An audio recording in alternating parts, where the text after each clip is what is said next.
Dit is nou tyd om geldsake te bespreek en ons eie minister van Finansies, Thys van Sail, staan slaggereed met sy weeklikse wins of verlies. As hy kollegas, vir weer eens wat 'n voorreg. Okay.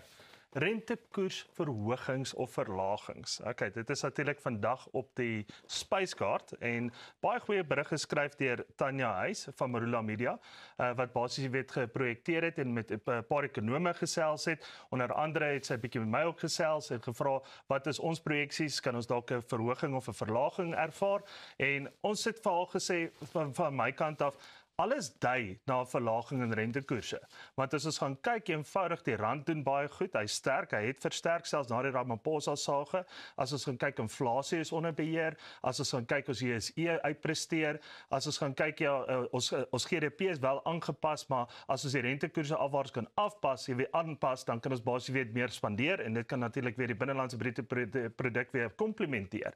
Maar sou daar 'n rentekoersverlaging wees, dan is ons natuurlik baie positief oor dit, maar as ons gaan kyk, jy weet wat die realiteit van die saak is daar nog steeds 'n bietjie uitgesteldheid op dit, want almal wag vir daai 90 dae basies, jy weet, aankondiging, wat gaan aangepas word, is AGOA nog in die spel, jy weet, daai tipe van elemente. So my opinie natuurlik gaan wees, ek dink dit gaan net so bly op hierdie stadium, en ek dink ons gaan eerder hier nader aan Julie se kant, behoort ons 'n verlaging te sien van ten minste 25 basispunte plus. So kom ons hou maar duim vas, ek hoop ek is verkeerd vir die beursies al buite, maar wat dink julle kollegas?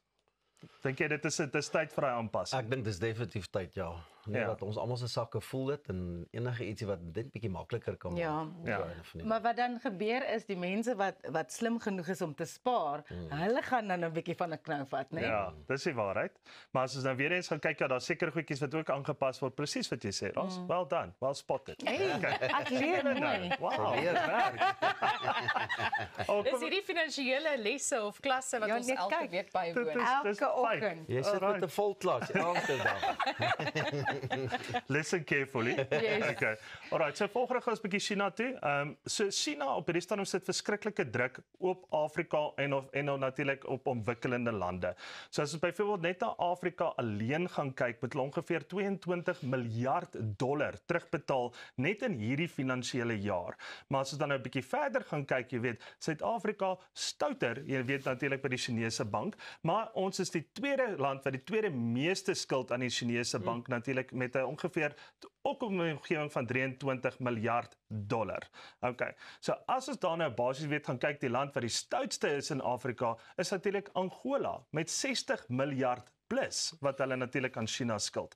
Maar China is oop met hulle beursies vir die volgende redes is natuurlik om te gaan kyk na infrastruktuur, is hulle gaan kyk na spoorlyne, is hulle kyk na mediese sentrums en so dit is alles vir die regte redes hoekom China basies weet uitreik na ontwikkelende lande, soos byvoorbeeld die meeste van die Afrika lande, maar nou ook onlangs baie groot uitgebrei na Brazil en natuurlik as ons kyk na Ecuador en natuurlik as ons net gaan kyk na die totale kontinent van Suid-Amerika. Maar dat hulle wel ongeveer al 50% van hulle beursie is al wêreldwyd op krediet geplaas. Jy weet teenoor die VSA en Europese lande ensovoorts. So hierdie ouens like van leen, maar natuurlik jy weet, as jy leen moet jy terugbetaal. Ja. Jy weet dit is een van die ander goeders. En daar surety wat natuurlik ook uitgereik is. So met ander woorde, wanneer gaan verhaal jy surety en natuurlik wat is die terme op default? Daarom moet jy ook natuurlik gaan kyk. Maar natuurlik Suid-Afrika wat deel is van BRICS, het ons natuurlik altyd daai tipe van ooreenkomste wat nie noodwendig noodlottig vir ons sal wees as 'n regering nie, maar eerder gunstige tipe van terme sal ontvang in plaas van byvoorbeeld die VSA of Europese lande. So ek dink ja, dit is nie altyd so dan in gloom as ou gesê ek moet gaan geld leen by een van my BRICS vennote nie. Ja. Okay. So volgende gaan ons 'n bietjie oorbeweeg na kripto. Wie van julle wat hier sal sit, het kripto? Nee. Kyk ja, dis wat almal altyd sê. Dit voel vir my soos fake geld. Ja. Dit is geld wat nie regtig bestaan. Ek het baie kripnotes gehad.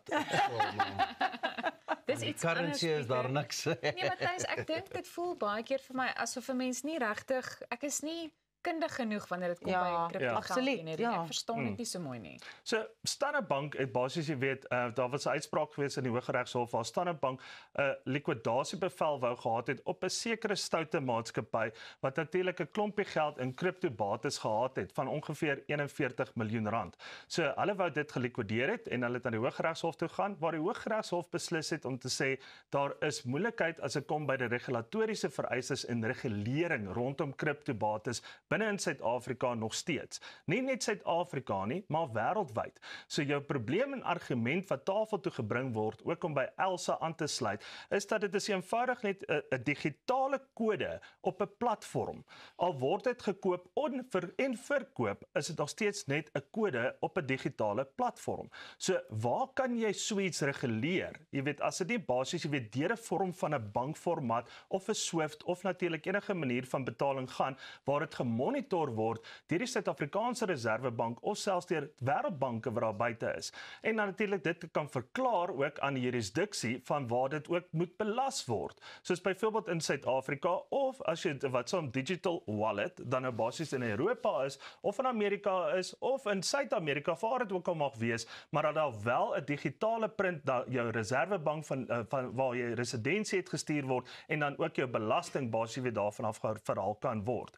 Maar daar is interaktiewe tipe van dinge wat gebeur het wel van Suid-Afrikaanse banke, soos byvoorbeeld jy kan nie meer jou eie lopende rekening of dan jou kaart gebruik om basies jy weet hierdie eenhede aan te koop soos wat jy in die verlede kon gedoen het nie. So is daar proaktiewe tipe van goedjies wat op pad is? Ja, maar soos wat my kollegas ook gesê het jy kripto? Glad nee, glad nee. Daar gaan 'n tyd kom waar jy heeltyd kan sê glad nee, maar dan gaan dit wel opgeduik word en dit gaan wel gemonitor word. So met ander woorde, as jy met jou belastingman praat op 'n jaarlikse basis, wees maar eerlik. Dis amper soos daai groot ou wat net so groot is as sê Juicy, maar hy lyk soos wat hy lyk. Onthou net, kyk maar net uit vir daai. Alright, so volgende gaan ons bietjie kyk na bietjie Everest en dit is nie die berg nie. Okay, dit is toevallig die maatskappy waarvoor ek werk, natuurlik.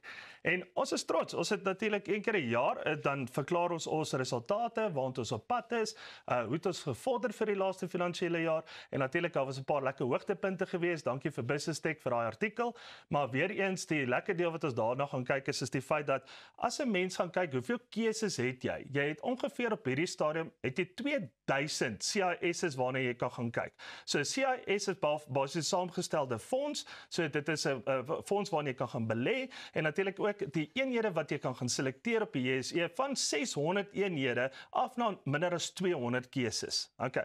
So natuurlik gaan 'n mens begin dink aan 'n alternatiewe styl van beleggings en 'n alternatiewe tipe van fondsbestuur. En dis wat Everest wel so goed doen. So natuurlik die proef is in die pudding. Die laaste 5 jaar se resultate selfs op ons inkomstefonds het gehardloop teen 12,8% per jaar.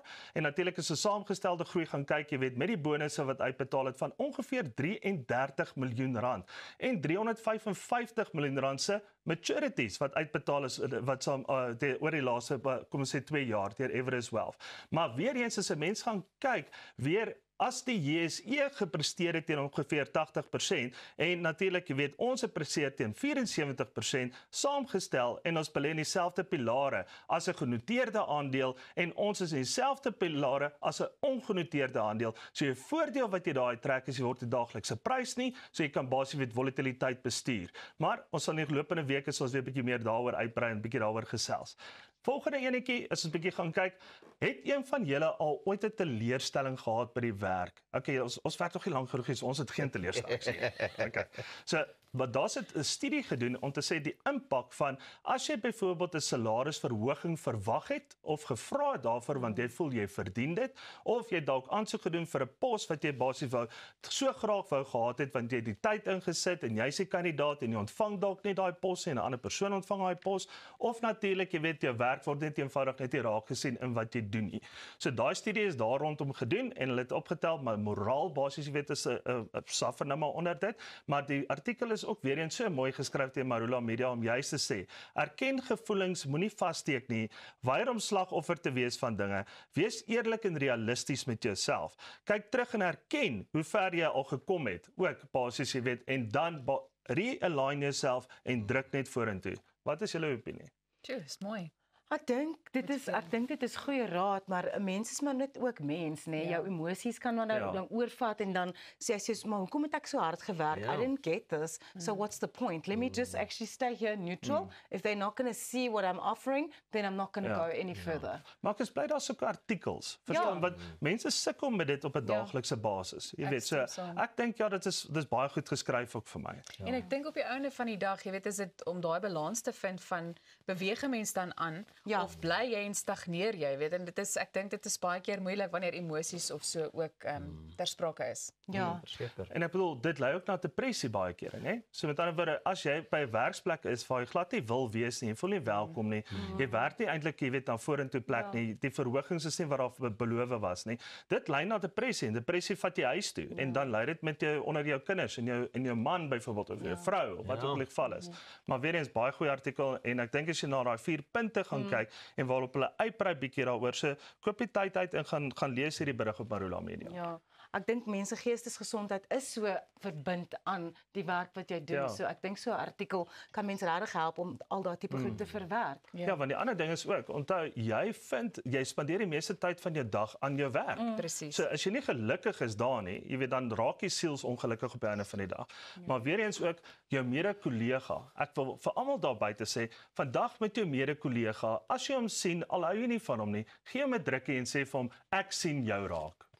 Dankie tyd kollegas, ek sien julle raak. Ek sien julle raak. Ek wil net hê ons moet daadjies van Dis 'n ver van julle af. Pieter sê vir my, hy moet nou gaan biskitskit daar buite. Want ek het lekker koud gekry daar buite, maar hier is ek. Onthou jy kan adverteer op goeiemôre, good morning. Stuur dit vir ons e-pos dan sê ons dit kry. Tot sien ons sien julle nou weer. Wat gaan aan?